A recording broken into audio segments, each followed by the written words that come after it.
नमस्कार, आकाशवाणी से प्रस्तुत है समाचार संध्या।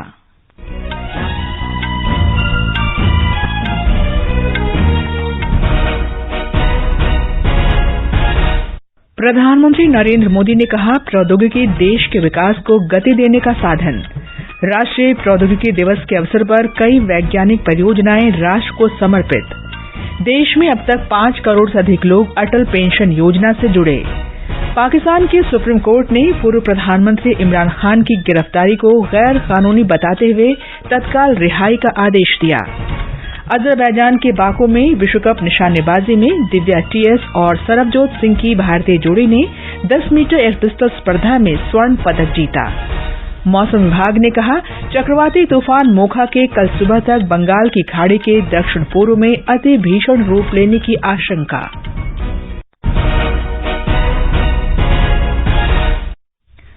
समाचार संध्या के साथ मैं कनकलता।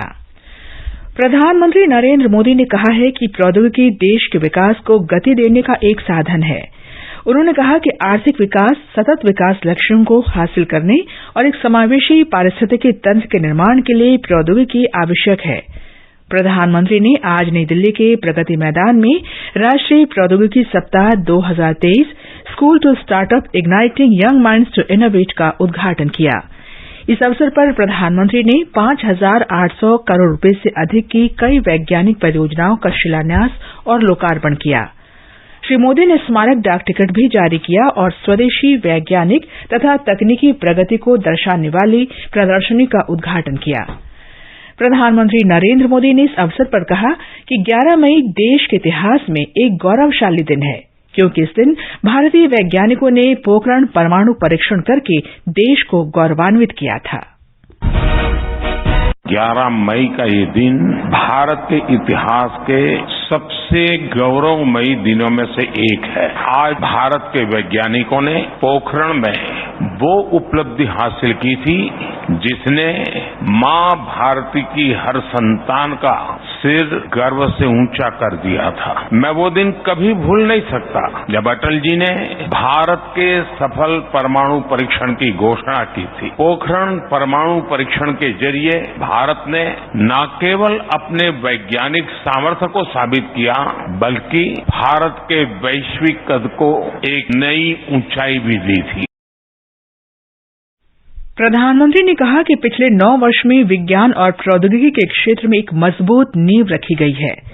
राष्ट्र की प्रगति में अटल टिंकरिंग प्रयोगशालाओं के महत्व पर प्रकाश डालते हुए श्री मोदी ने कहा कि ये प्रयोगशालाएं बच्चों में नवाचार को बढ़ावा दे रही हैं। आज जब भारत एक नॉलेज सोसाइटी के तौर पर सशक्त हो रहा है, तो उतनी ही तेजी से एक्शन भी ले रहा है। भारत के यंग माइंड्स को इनोवेशन की तरफ प्रेरित करने के लिए बीते 9 वर्षों देश में एक मजबूत बुनियाद बन चुकी है। कुछ साल पहले शुरू की गई अटल टिंकरिंग लैब्स ATL आज देश की इनोवेशन नर्सरी बन रही है। आज देश के 35 राज्यों में 700 जिलों में 10,000 से ज्यादा अटल टिंकरिंग लैब्स बनाई जा चुकी है। इस अवसर पर रक्षा मंत्री राजनाथ सिंह ने कहा कि 21वीं सदी भारत की सदी है और दुनिया भारत को आशा की दृष्टि से देख रही है। कर्नाटक विधानसभा चुनाव में कल 73.19% मतदान दर्ज हुआ, जो राज्य में अब तक का सर्वाधिक है।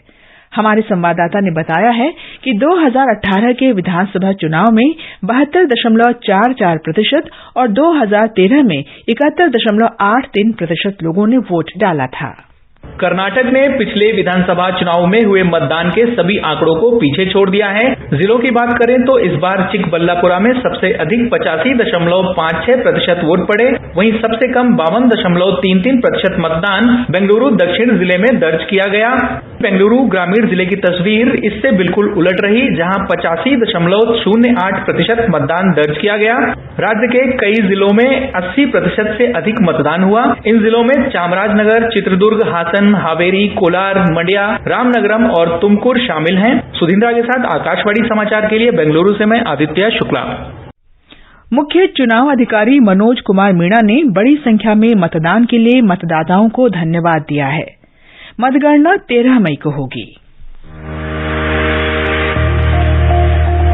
कर्नाटक चुनाव, किसकी बनेगी सरकार, पल पल की खबर, रुझान और परिणाम की सही जानकारी सटीक विश्लेषण के साथ आप तक लेकर आएगा आकाशवाणी समाचार 13 मई शनिवार प्रातः 10 बजे से रात्रि 10 बजे तक लगातार रहिएगा हमारे साथ।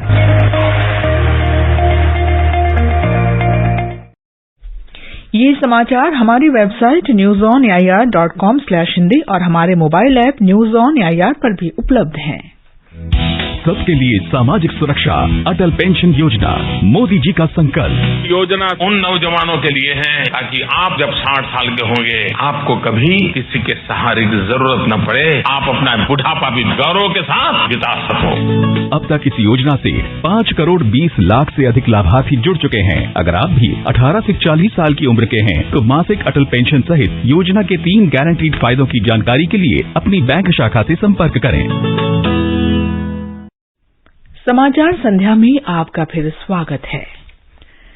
सरकार ने बताया है कि सभी राज्यों और केंद्र शासित प्रदेशों में 5 करोड़ 25 लाख से अधिक लोग अटल पेंशन योजना से जुड़ चुके हैं। वर्ष 2015 में शुरू की गई इस योजना का उद्देश्य देश के सभी नागरिकों, विशेष रूप से असंगठित क्षेत्र के श्रमिकों को वृद्धावस्था में वित्तीय सुरक्षा प्रदान करना है। वित्त मंत्रालय ने कहा कि अटल पेंशन योजना के शुरू होने के बाद से लगातार इसमें लोग जुड़ते जा रहे हैं। मंत्रालय ने कहा कि वित्त वर्ष 2021-22 के मुकाबले 2022-23 में इसमें 20% की वृद्धि हुई है। आयुष्मान भारत डिजिटल मिशन के साथ 100 से अधिक स्वास्थ्य कार्यक्रमों और डिजिटल स्वास्थ्य एप्लीकेशन को एकीकृत किया गया है। राष्ट्रीय स्वास्थ्य प्राधिकरण अपनी फ्लैगशिप योजना आयुष्मान भारत डिजिटल मिशन के तहत स्वास्थ्य कार्यक्रमों के एकीकरण के साथ इनका तेजी से विस्तार कर रहा है। जनजातीय मामलों के केंद्रीय मंत्री अर्जुन मुंडा ने कहा है कि गांवों के समग्र विकास के लिए महिला स्वयं सहायता समूहों और किसान उत्पादक संगठनों के परामर्श से ग्राम पंचायत विकास योजना तैयार की जानी चाहिए। वे आज आदिवासी बहुल क्षेत्र पलक्कड़ जिले के जनजातीय बहुल इलाके के अट्टापडी में केरल स्थानीय प्रशासन संस्थान में जनजातीय मामलों के मंत्रालय द्वारा लागू की जा रही विभिन्न योजनाओं की प्रगति की समीक्षा के लिए आयोजित बैठक में बोल रहे थे। लोकसभा अध्यक्ष ओम बिरला ने कहा है कि योग, आयुर्वेद और अन्य भारतीय चिकित्सा पद्धतियों का इस्तेमाल समाज के उत्थान के लिए किया जा सकता है। महाराष्ट्र के अहमदनगर जिले में प्रवर चिकित्सा विज्ञान संस्थान के 11वें दीक्षांत समारोह को संबोधित करते हुए उन्होंने कहा कि चिकित्सकों को रोगी के जीवन के सभी पहलुओं का ज्ञान होना चाहिए और उन्हें उपचार के लिए सभी संभव तरीके अपनाने चाहिए। प्रमुख रक्षा अध्यक्ष जनरल अनिल चौहान ने आज नई दिल्ली में आयोजित एक समारोह में 2021-22 के लिए उनके अनुकरणीय प्रदर्शन के लिए सामरिक बल कमान, college of defence management, Secunderabad और 2 पैरा विशेष बलों को सीडीएस यूनिट साइटेशन पुरस्कार से सम्मानित किया। जनरल चौहान ने प्रशस्ति पत्र प्राप्त करने वालों की सराहना की और उनसे अन्य एकीकृत त्रिसेवा इकाइयों और प्रतिष्ठानों के लिए मशाल वाहक के रूप में कार्य करने का आग्रह किया। पाकिस्तान में सुप्रीम कोर्ट ने अल कादर ट्रस्ट मामले में पाकिस्तान के पूर्व प्रधानमंत्री और पाकिस्तान तहरीक-ए-इंसाफ पार्टी के अध्यक्ष इमरान खान की गिरफ्तारी को गैर कानूनी बताया है। खबरों के अनुसार न्यायालय ने इमरान खान को तुरंत रिहा करने का आदेश दिया है। उसने सरकार के इस तर्क को नामंजूर कर दिया कि जवाबदेही अदालत पहले ही इमरान खान के रिमांड की मंजूरी दे चुकी है। सुप्रीम कोर्ट ने कहा कि यदि गिरफ्तारी का आधार गैर कानूनी है तो उस पर आगे की कार्यवाही की अनुमति नहीं दी जा सकती। सुप्रीम कोर्ट ने इमरान खान को कल फिर इस्लामाबाद हाई कोर्ट जाने और उन्हें इसके आदेश का पालन करने को कहा है। 3 सदस्यीय पीठ के न्यायाधीश अली मज़ार ने सुनवाई के दौरान कहा कि अब समय आ गया है कि न्यायालय भविष्य के लिए नजीर पेश करे।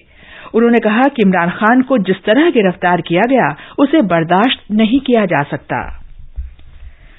बंगाल की खाड़ी के दक्षिण पूर्व हिस्से में बना चक्रवात मोखा 11 किलोमीटर प्रति घंटे की रफ्तार से पिछले 6 घंटे में उत्तर दिशा की ओर बढ़ गया है और इसने भीषण चक्रवात का रूप ले लिया है। ये पोर्ट ब्लेयर के पश्चिम में लगभग 520 किलोमीटर की दूरी पर, बांग्लादेश में कॉक्स बाजार से दक्षिण दक्षिण पश्चिम में लगभग 1100 किलोमीटर और म्यांमार के सितवे से दक्षिण दक्षिण पश्चिम में 1020 किलोमीटर की दूरी पर केंद्रित है। मौसम विभाग ने कहा है कि अगले 12 घंटे के दौरान चक्रवात के उत्तरी दिशा में बढ़कर कल सुबह तक बंगाल की खाड़ी के मध्य में अति भीषण रूप लेने की आशंका है।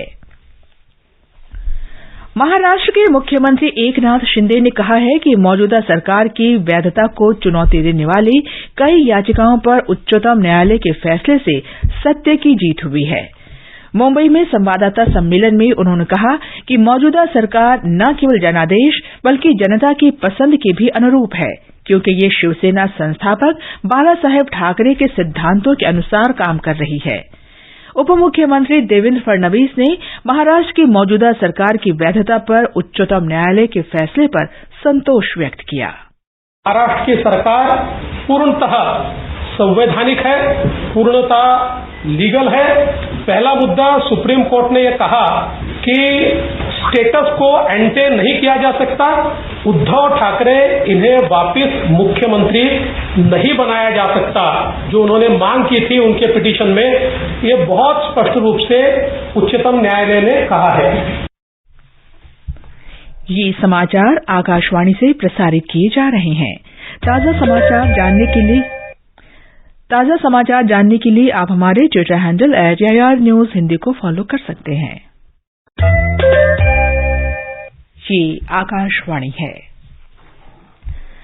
अजरबैजान के बाकू में आईएसएसएफ निशानेबाजी विश्व कप में भारत के सरबजोत सिंह और दिव्या थडिगोल सुब्बाराजू की जोड़ी ने mix team 10 metre air pistol स्पर्धा में स्वर्ण पदक जीत लिया है। भारतीय जोड़ी ने अंतिम मैच में सर्बिया के दामिर मिकेच और जोराना अरुणोविक की जोड़ी को 16-14 से हराया। इस साल मार्च में भोपाल में व्यक्तिगत एयर पिस्टल जीतने वाले सरबजोत के लिए यह विश्व कप का दूसरा स्वर्ण था, जबकि अंतर्राष्ट्रीय स्तर पर दिव्या का सीनियर स्पर्धा में यह पहला पदक है। इससे पहले रिदम सांगवान ने महिलाओं की 10 मीटर एयर पिस्टल स्पर्धा में कांस्य पदक जीता। विश्व कप निशानेबाजी की व्यक्तिगत सीनियर स्पर्धा में सांगवान का यह पहला पदक है। प्रधानमंत्री नरेंद्र मोदी ने ताशकंद में पुरुषों की विश्व मुक्केबाजी चैंपियनशिप में दीपक भोरिया, हुसामुद्दीन और निशांत देव को उनके शानदार प्रदर्शन के लिए बधाई दी है। भारतीय मुक्केबाजों ने पहली बार विश्व मुक्केबाजी चैंपियनशिप में 3 पदक जीते हैं। युवा मामले और खेल मंत्री अनुराग सिंह ठाकुर के एक ट्वीट को साझा करते हुए प्रधानमंत्री ने कहा कि इन मुक्केबाजों की उपलब्धियां प्रेरणादायक हैं। आईपीएल क्रिकेट में ईडन गार्डन्स में कोलकाता नाइट राइडर्स और राजस्थान रॉयल्स के बीच मैच जारी है। राजस्थान रॉयल्स ने टॉस जीतकर पहले गेंदबाजी का फैसला किया। ताजा समाचार मिलने तक कोलकाता ने 17वें ओवर में 5 विकेट पर 129 रन बना लिए हैं। दोनों ही टीम इस मैच को जीतकर प्लेऑफ में पहुंचने की उम्मीदें बरकरार रखने की कोशिश करेंगी। टूर्नामेंट में कल वानखेड़े स्टेडियम में गुजरात टाइटंस और मुंबई इंडियंस के बीच मैच होगा। उत्तर प्रदेश में शहरी स्थानीय निकाय चुनाव के दूसरे और अंतिम चरण का मतदान शांतिपूर्वक संपन्न हो गया। राज्य चुनाव आयोग के आंकड़ों के अनुसार शाम 5 बजे तक 53% से अधिक मतदान दर्ज किया गया। और अब आर्थिक जगत की खबरों के साथ हैं सोनू सूद। बॉम्बे स्टॉक एक्सचेंज का सेंसेक्स 36 अंक कम होकर 61,905 पर बंद हुआ। नेशनल स्टॉक एक्सचेंज का निफ्टी 18 अंक कम होकर 18,297 हो गया। अंतर बैंकिंग विदेशी मुद्रा बाजार में ₹82.09 प्रति डॉलर के स्तर पर बंद हुआ और विश्व के शीर्ष तेल उपभोक्ता अमेरिका की तेल की मांग मजबूत रहने से तेल के मूल्यों में फिर तेजी आ गई। ब्रेंट कच्चे तेल का मूल्य $76.10 प्रति बैरल पर था। अंत में मुख्य समाचार एक बार फिर। प्रधानमंत्री नरेंद्र मोदी ने कहा, प्रौद्योगिकी देश के विकास को गति देने का साधन। राष्ट्रीय प्रौद्योगिकी दिवस के अवसर पर कई वैज्ञानिक परियोजनाएं राष्ट्र को समर्पित। देश में अब तक 5 करोड़ से अधिक लोग अटल पेंशन योजना से जुड़े। पाकिस्तान की सुप्रीम कोर्ट ने पूर्व प्रधानमंत्री इमरान खान की गिरफ्तारी को गैर कानूनी बताते हुए तत्काल रिहाई का आदेश दिया। अजरबैजान के बाकू में विश्व कप निशानेबाजी में दिव्या टीएस और सरबजोत सिंह की भारतीय जोड़ी ने 10 मीटर एयर पिस्टल स्पर्धा में स्वर्ण पदक जीता। इसके साथ ही समाचार संध्या का ये अंक समाप्त हुआ। नमस्कार।